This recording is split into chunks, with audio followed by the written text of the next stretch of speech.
You were born to thrive. You were born to feel alive. Every single second of your life, your life, your life,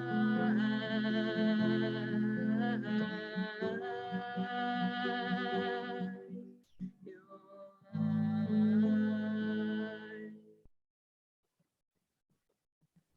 Hello, good afternoon to everyone. I am so excited to welcome you to this new episode of Success Stories of Expat Women. They did it, so can you. My name is Eva Saunders. I'm inspiring songwriter and a singer, and I'm also empowerment coach, helping women, expat women, to thrive professionally after they move abroad. Today, I have a very special guest coming from Eastern Europe, and I'm very happy to introduce Marta Koncz. Nice to meet you, Marta. Hi, Eva, nice to meet you. Welcome to this new episode, and let us just jump immediately into your story. Please tell me, where are you originally? When did you come to Switzerland? How long have you been here, and where you are exactly? Okay, so originally I am from Hungary and I came to Switzerland almost 12 years ago. So it was long time ago. I came here to work. Originally I arrived to Geneva, and the move itself for me, it was very, I was working for the same company already in Hungary. So I was moving to the headquarters here, and then they helped me with all the physical move and the administration. So it made it pretty easy for me. And at the beginning, the first few weeks when I was here, I was full with adrenaline. I was very excited because everything was just new. So it was really a nice period. And after this adrenaline and excitement basically worn out, and then I come back to reality, being, in a completely different country, not really knowing anyone, being away from friends and family, not even speaking the language. I didn't speak French that time. Then I started basically to struggle, and then it really took me several months to overcome it, and then kind of feel good again and start to feel. So what did you do exactly to overcome this uncomfortable feeling of being alone, not knowing anyone, overwhelmed? What did you do exactly to overcome them, to feel at home again? I was basically pushing myself to go out and then to meet new people. And in Geneva, it was pretty easy because the expat community is pretty big, and there were a lot of people in the same shoes. So there was a lot of activities like after work drinks or some cultural events, going to concerts or movies or museums together, or even hikes during the weekend, or even weekend trips organized. So basically, even when I am feeling bad, I tend to become a hermit, being on a low level energy level and not willing really to go out. And then basically, I was just forced myself to go out to meet with these people, because I knew that even if I don't feel like going, it would be good for me. And then I repeated it for myself, and I went out, and then it just changed. Yeah, well, I like this. Well, it sometimes we need to put some effort. Yeah, absolutely. Like Yes. I need to push a little bit myself because, well, I don't know if it's more comfortable. It's like, oh, I am not in the mood of meeting anyone. I would remain at home. And actually, it doesn't solve anything. And if you push yourself on it a little bit, then you meet other people and you start to socialize and you start to share what you live, and you start to see that actually, as you say, there are so many people in the same shoes, because moving abroad, it's not easy. Yeah, absolutely. No. Absolutely. I agree Yeah. with you completely. So on the other hand, you had this ease in coming and having already a job, which is not a case for everyone. What is your professional background? What did you do in Hungary, and what did you do when you landed in Geneva? Basically, I studied economics, and then right after the university, I started to work in a big international company, P&G, in the work of product supply and supply chain management. And basically, I was working my entire life in this area of project management, demand, and supply chain. And I do find it relatively easy to find opportunities within this area, basically with my background. I left P&G 5 years after I arrived to Switzerland, to Geneva. Simply, I felt like it was enough. I didn't really see any perspective. I was burned out.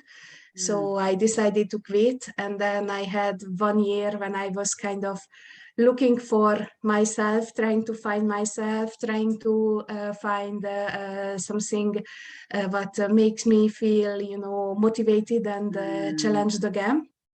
And then it was a very, very interesting year. I didn't want to go back to supply chain, but then I thought that, after I quit the company and then I got rid of the stress and then all the negative feelings, then this idea, this aha moment would just come, and then I would find out what I am going to do.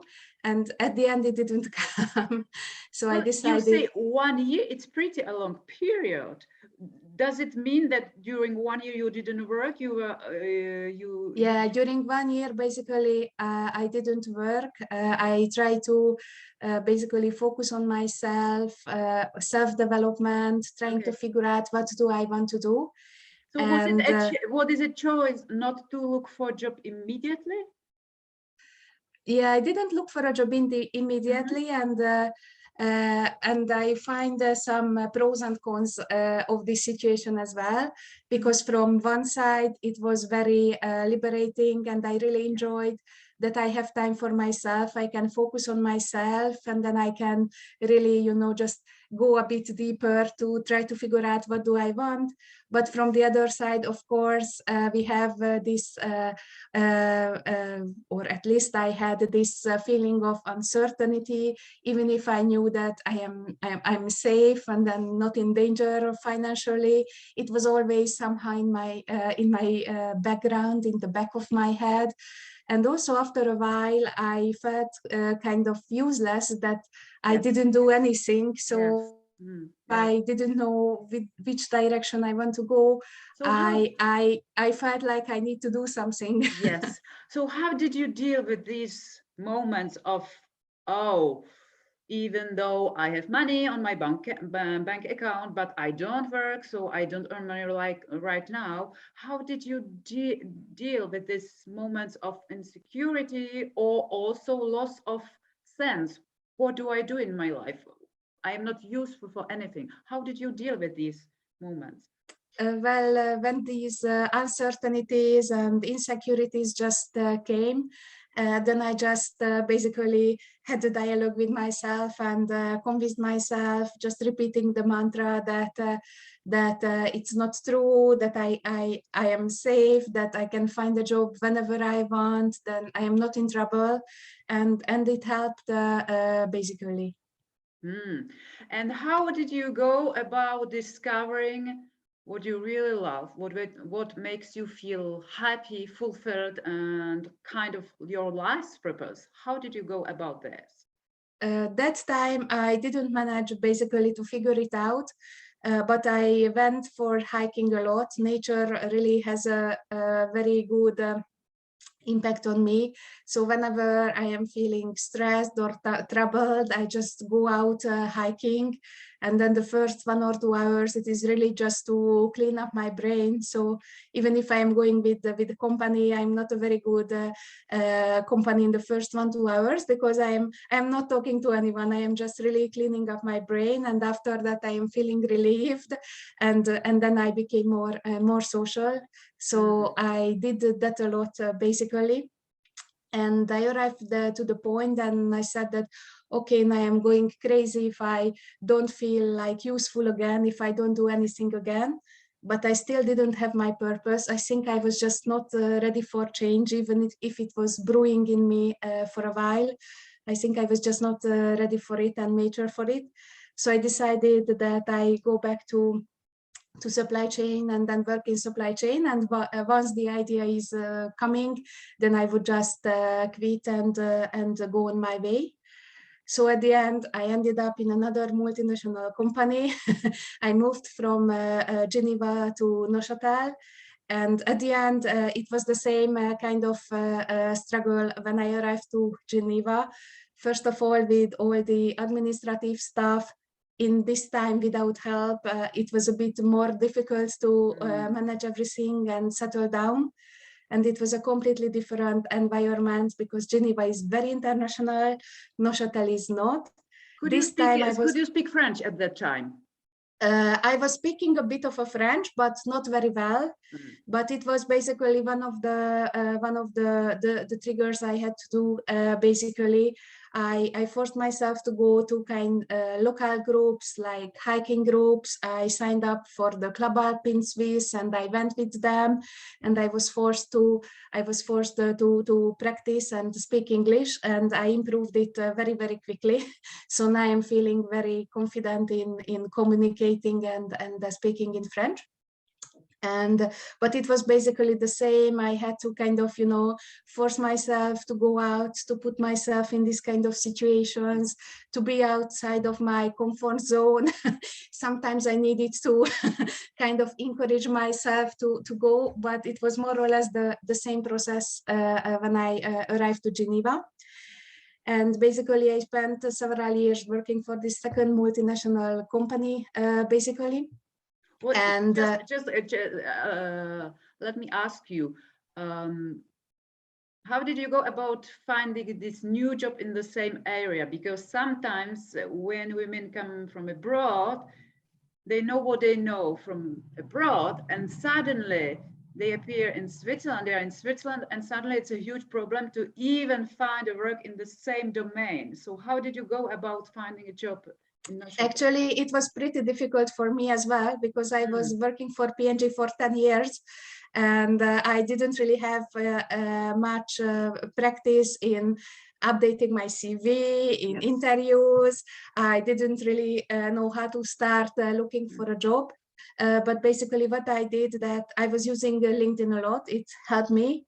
And again, it was something completely new, because 10 years ago, when I finished university, such kind of social platforms or social media platforms were not existing yet. So I had to really spend a lot of time understanding basically the dynamic of it, how it is working.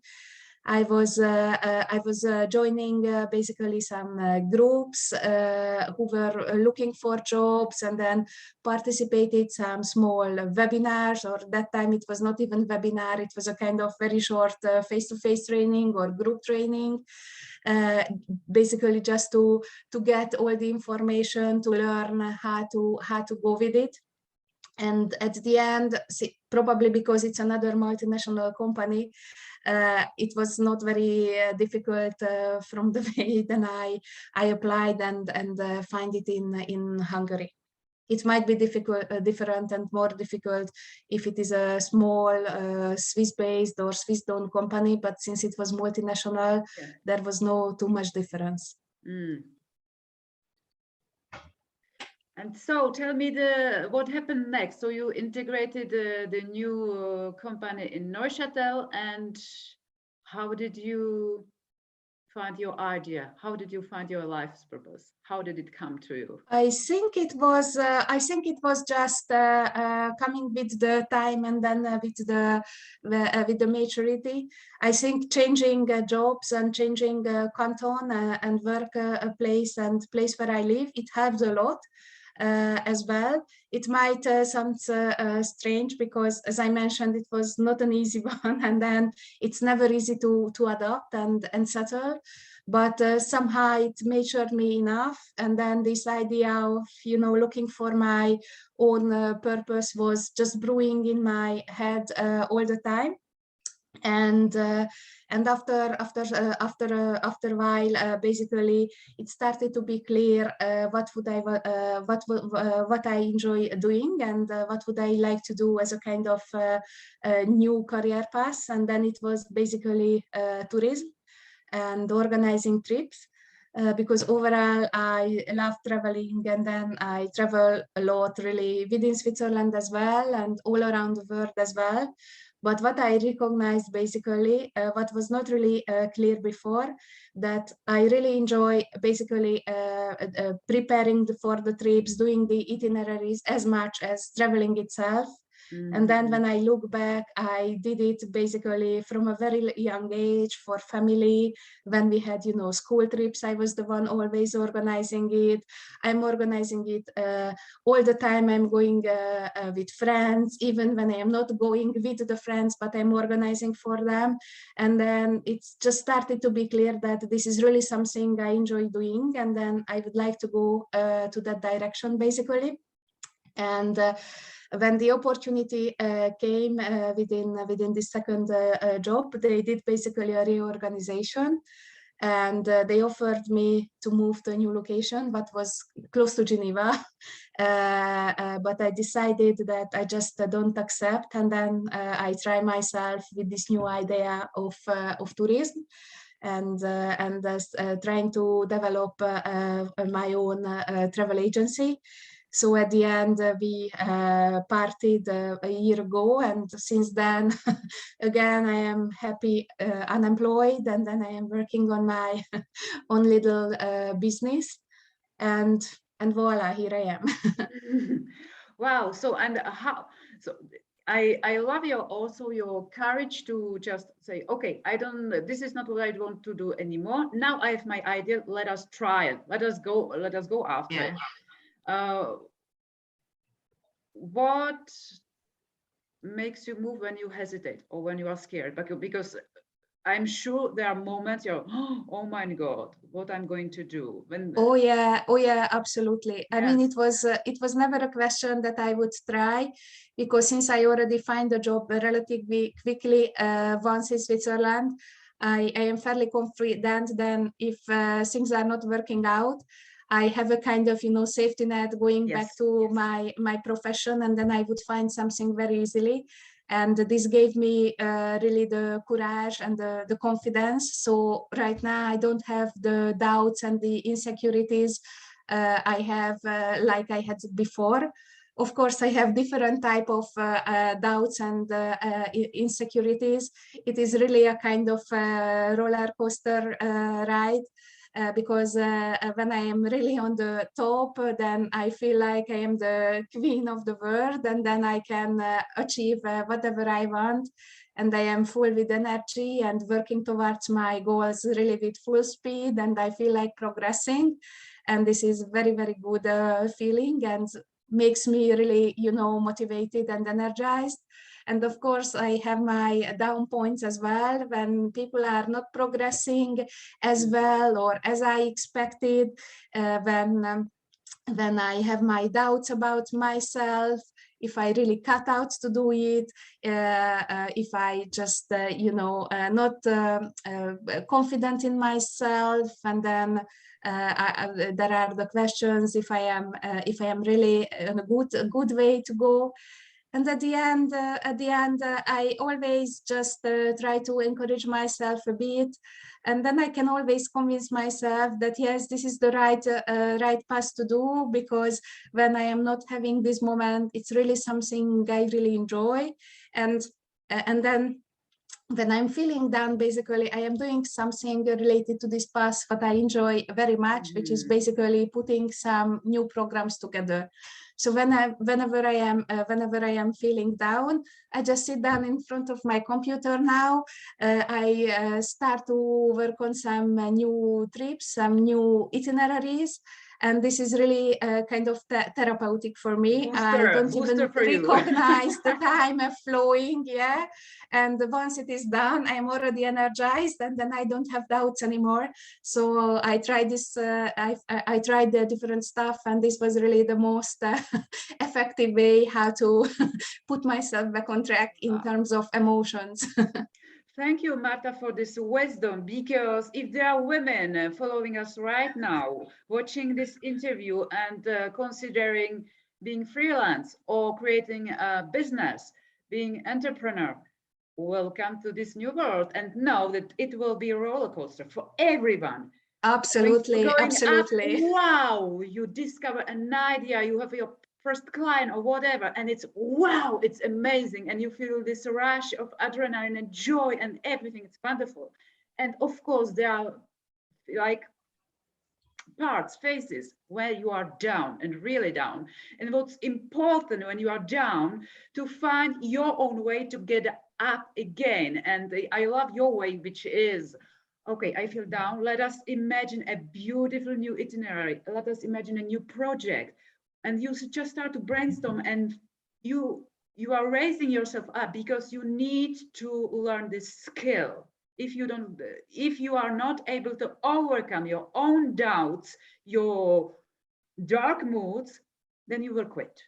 Absolutely. This is really, really a roller coaster on an emotional level, on a professional level as well, because specifically for me, okay, I have an economical background, so I had some business, some marketing studies, but what was, like marketing and advertisement like 15 years ago when I finished the university, it is not anymore. And even if I worked as a project manager with multifunctional team, working with marketing and sales, it is not the same experience than yourself doing it. So it's really a big journey, a lot of learning, like professional learning as well. Yes. And I so think how did you go about like learning, teaching yourself new skills, knowing how to sell today a trip on internet? How did you go about this?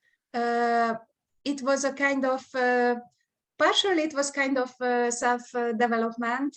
So I just had an idea, especially like with social media, how to try to be present, and I tried something, and then basically as I was just doing it, I was learning and concluded what was working, what was not working, and then I adapted my activities accordingly. So there was a lot of like really just trying and experiencing. Yes, trial and error. Yes. Absolutely, I think this is really, really part of the journey. The second thing, that for items I felt really uncomfortable, I asked for professional help. I was working with a web developer who helped me to set up my web page, and after that, kind of had a training with me how to maintain and update the web page. Because considering it's a travel agency with a lot of new programs, for me it made sense that I can do the updates myself rather than asking someone all the time and explain what needs to be updated, because it is just faster and more efficient to do so. And also I had basically a branding session with a marketing expert who helped me basically do all the branding, the logo. And then during this session, I also learned about a lot about marketing, what I can basically utilize later on. And basically just being surrounded with people, I try to surround myself with people who is first of all supportive of me, even if they are not professional, because it's really, really helps a lot for me. For example, when I am down, then I discuss my doubts or uncertainties with someone, and then hearing some encouraging words, it really helps me get back on track. And also professionals whom we can share our experience. I am part of an entrepreneur group, like Fresh Entrepreneurs, so we are in the same journey. We are sharing our learnings, our tips, thoughts as well, and professionals as well. Yes, marketing and sales groups where I can get some tips and also some encouragement. It happens me, for instance, time to time, that I am feeling a bit down because I feel like I am not progressing as fast as I imagined, and then it can be very just disappointing feeling. Yes. And when I am having this someone from these professional groups who is a master of marketing or sales or advertisement or communications, they always help me with some encouragement that no, you are not. This is a long journey. You already achieved a lot during this past year. You started. And then getting also this kind of professional feedbacks, not only just the supportive feedback, it helps a lot. Yes, yes, yes. So introduce us. What do you do exactly? What's the name of your project, and what's the concept? What do you offer? What kind of trips do you offer? Okay, so basically the name of my company is Agat Experience. Mm-hmm. And I am offering basically trips and events programs to discover the hidden gems of Switzerland. And this is why the name Agat is coming from as well, because this is a kind of hidden gemstone. And as I mentioned, I am focusing on Switzerland. So I would really like to offer to people who are very busy, maybe they are within this corporate kind of circle, and then working hard, feeling exhausted, don't have the energy or the time to figure it for themselves, but they need to refresh a bit, recharge their batteries a bit. And then this is where I came to the picture, because I really offer something to try some unique, to discover something unique, which is close by here in Switzerland. And I help with organizing everything. So they just need to show up and enjoy themselves and recharge and distress. And to discover beautiful, I love the name gems.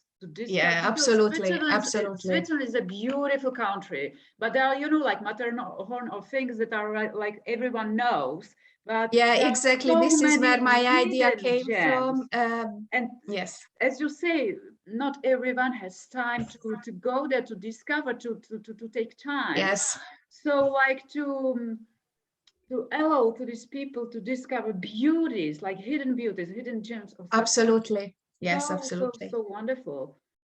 Mm-hmm. Yeah, I had exactly the same feeling that Switzerland is just really beautiful and there is a lot to do. And basically there are a lot of things you don't even need to have basically a lot of money, not cost a lot, but they are not really easy to find. And then when people are talking about Switzerland, yes, that's true that they are always talking about Matterhorn and Jungfrau and then maybe Zurich Luzern, and that's all. and it has much more to offer for sure. So I try to kind of cover this gap and offer events which are really showing the beauty and the diversity of this country. Yeah. Did you think about developing also like opportunities for people from abroad, like maybe from Hungary or from other countries who would like to discover Switzerland? Because if I got it right, your offer is directed especially for people in Switzerland. Yes, that's true. Working in corporate world. Did you think also to like open the offer to people from abroad? Yes, absolutely. I am thinking about it. It's a kind of part of my longer term plan. First of all, I would like to basically develop my company focusing on people already living here. And then the expansion would be people who are visiting Switzerland. Probably starting from the neighboring countries like France or Germany, or like even the UK, because from the UK it's very easy to come here and then just spend the weekend here. But I think for that one I really need to have some more experience of exactly what kind of programs are really popular. Because right now I'm focusing basically on three different areas. The first one is obviously nature and hiking and discovering the mountains. The second one is local gastronomy. I am organizing several events related to local food, local producers, and a lot of wine and beer events, because both of them are pretty significant here in Switzerland, but no one is talking about it. And also some cultural and historical stuff with customs and habits and the different festivals and events. So I think, first of all, I need to understand what people are really interested in by doing it, by experiencing it, Yes. and obviously time to time failing for sure. And after that, I think I can expand and offer it to people visiting Switzerland as well. And I also need to understand how can I combine it, with the popular places, because if someone is coming from a country which is far away, obviously they will want to see Matterhorn and Jungfrau as well, not only the hidden gems. Okay, thank you very much for sharing your journey, your experience, your passion. You are creating, you are transforming into your business right now. And there's always this last question, which is, what would you suggest, advise to expat women who are settling down or who settled down recently, and they experience what you experienced, hardship, rejection, feeling alone, discouragement, doubt? What would you suggest them so they can overcome it, succeed? I would suggest really just to be brave, and despite all this kind of bottlenecks and barriers, just go for it and step out of your comfort zone, because at the end it really worth it. As you said at the beginning, I pushed myself. Push yourself and see what can happen. Absolutely, yeah, absolutely. And then really get people who is really supportive. This helps a lot as well. This would be really just go for it, push yourself, and have basically a kind of supportive environment can help overcome the barriers. And maybe have courage to ask for help as well. Oh yeah, definitely. This is a very, very good point. Yes, well, it didn't come to my mind, support, but sometimes our friends, they don't know what we need. So it's like to have humility and courage to ask, now I don't know, I'm down. Please, could you help me? Please, can you support me? Yeah, actually, this is a very good point that you raised, because I used to be the people who didn't dare to ask for help. Yes. I find it maybe embarrassing, or I was ashamed that I need help. And I was in some situation when I was kind of forced to ask for help because I couldn't manage on my own. And what I recognized basically that people are willing to help. They are very happy to help. And when I recognized this afterwards, it was not that difficult anymore for ask for help. And at the end, this is basically a two-way thing. If someone asking me for help as well, I am really happy to help, and then it makes me feel good. And whenever I feel, a bit embarrassed or ashamed that I need to ask for help, I always think about this feeling, how good I feel when I can help for someone. And then basically it really helps me again to get the courage to go for it and ask for help. Definitely, this is how we create network of living. We are human beings, we are social beings, and we need to create. We need to support each other. We need to really create this network by exchanging support. Absolutely, helping, yeah, absolutely. And being helped. That's a part of human condition. Marta, thank you very much for sharing your experience, your wisdom, your insights. I wish you all the best for your journey with Agate experience. I am sure that you will find your way and you will offer beautiful experiences to others. Thank you, Eva. My name is Eva Saunders. I am a coach helping women to thrive professionally abroad, and I have a beautiful free offer for you. So please listen. If you feel down, I have this offer of 45 minutes clarity session, which is totally free, which is for you to help you to see where you are right now, what are possible obstacles, resistances, and we will just create a plan, step-by-step plan to get you out of this. So if you want some help, this is a free offer for you. Send me a private message or comment under this video and get in touch. Do not remain alone. Come, there is help for you. So just ask for it and you will receive. I'm looking forward to seeing you again the next week with another episode of success stories of expat women. Remember, you were born to thrive.